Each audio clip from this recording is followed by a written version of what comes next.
Bismillahirrahmanirrahim. Khilaf yang dimunculkan atau syubhat yang dimunculkan oleh sekelompok orang yang mengaku dirinya salaf dan dia tidak mewakili salaf. Salaf tidak pernah mengatakan Allah di atas langit. Dan mereka juga tahu Ar-Rahmanu 'alal 'arsy istawa, hadis ayat tersebut. Dan para salaf juga menghafal hadis jariyah yang diriwayatkan oleh Imam Muslim seperti yang tadi diperintahkan oleh yang pesan penanya. Nabi pernah menanya dalam riwayat Muslim tentang seorang budak yang dimerdekakan hendaknya adalah seorang budak yang beriman. Lalu Nabi mengetes budak tersebut, Ainallah? Dengan pertanyaan Allah di mana? Lalu budak tersebut menjawab fis sama, di atas langit. Lalu Nabi bertanya, siapa aku, mana ana? Anta Rasulullah, engkau adalah Rasulullah. Kemudian Nabi berkata kepada tuannya, Atikha fa innaha mu'minah, merdekakan dia karena dia adalah orang yang beriman. Dari hadis Muslim, Nabi menanya dengan kalimat aina, di mana Allah? Ar-Rahmanu 'alal 'arsy istawa, dalam Al-Qur'an disebutkan Allah beristiwa di atas arsy. Para salafun saleh tidak pernah dengan membaca ayat ini lalu berkata Allah di atas arsy. Akan tapi mereka berkata, aku serahkan urusan ini kepada Allah. Namanya tafwid. Karena apa? Arsy adalah makhluk. Kalau dikatakan Allah berada di atas makhluknya, berarti Allah butuh dengan makhluk. Dan ini adalah bentuk kesyirikan yang baru lagi. Karena Allah tidak butuh dengan arsy dan tempatnya Allah bukan arsy. Karena arsy diciptakan oleh Allah. Kalau Allah harus bertempat di arsy, lalu bagaimana sebelum Allah menciptakan arsy? Di mana Allah? Di mana Allah? Arsy makhluk? Lihat, Allah ada tidak butuh tempat. Adapun hadis yang jadi Ar-Rahmanu 'alal 'arsy istawa, Allah beristiwa di atas arsy. Para ahli hak berkata, istiwa Allah lebih tahu, saya tidak tahu. Kalau bersilaku di atas kursiku, ya begini, masa Allah seperti ini? Enggak mungkin. Laisa kamitslihi syai'. Anda tahu istiwanya Allah? Enggak tahu. Ya sudah, kenapa Anda mereka-reka harus duduk di atas arsy? Allah beristiwa di atas arsy. Beristiwa, siapa yang mengatakan bertempat? Istiwa bukan bertempat. Beristiwa di atas arsy. Dan istawa sendiri maknanya ada 7 makna. Ada berkuasa, ada berini, ada bersemayam, ada macam-macam makna istiwa. Lalu makna yang mana untuk Allah? Makna yang cocok untuk Allah adalah serahkan kepada Allah. Jangan ambil makna yang cocok untuk manusia. Nanti akan merusak makna istiwa itu. Jadi Ar-Rahmanu 'alal 'arsy istawa, Allah beristiwa di atas arsy. Istiwanya Allah kayak apa?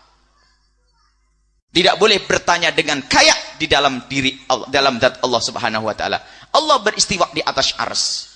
Kalau pakai takwil, Allah berkuasa di atas arsy karena Allah memang berkuasa di atas arsy. Karena arsy adalah paling besarnya makhluk Allah. Kalau Allah berkuasa atas arsy, maka Allah berkuasa dengan semua yang ada di dalam arsy.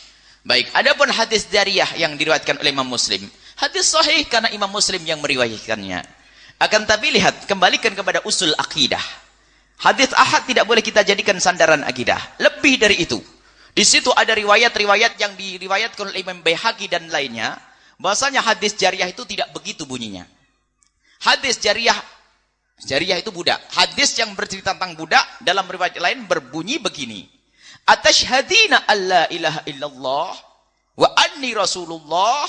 Apakah kau bersaksi bahwasanya tidak ada Tuhan selain Allah dan aku adalah utusan Allah? Hadis sahih riwayat Baihaqi. Dan kisahnya sama tentang wanita ini.